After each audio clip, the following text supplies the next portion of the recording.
Belgium's Heroic Stand. 5. Le plan Schlieffen et l'invasion de la Belgique.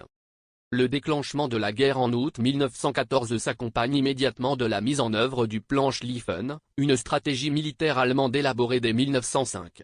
Conscient du danger d'un conflit sur deux fronts, l'état-major allemand voulait neutraliser la France le plus rapidement possible avant de se tourner contre la Russie, jugée plus lente à mobiliser ses troupes.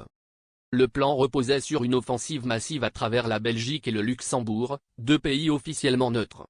L'armée allemande devait contourner les défenses françaises, concentrer sur la frontière commune, et pénétrer rapidement en territoire français par le nord. L'objectif final était d'encercler Paris et de forcer la France à capituler en quelques semaines. Mais l'invasion de la Belgique, déclenchée le 4 août 1914, provoqua une onde de choc en Europe. La petite nation, malgré son armée modeste, résista avec courage. La ville de Liège devint le premier champ de bataille, où les forts belges retardèrent l'avance allemande plus longtemps que prévu. Cette résistance héroïque retarda l'application du plan en allemand et donna du temps aux Alliés pour se mobiliser. La brutalité de l'invasion marqua aussi les esprits. Des atrocités furent commises contre des civils belges, notamment à Louvain, où des exécutions et incendies furent rapportés.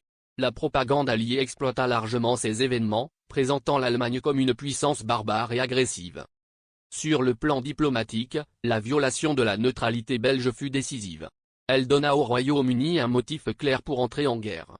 Londres, liée à la Belgique par un traité depuis 1839, ne pouvait tolérer cette agression. Le 4 août 1914, le gouvernement britannique déclara officiellement la guerre à l'Allemagne, transformant le conflit continental en une guerre mondiale.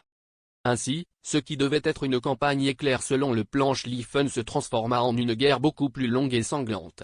L'avance allemande continua, mais la résistance belge et l'arrivée des troupes françaises et britanniques allaient bientôt freiner leur progression.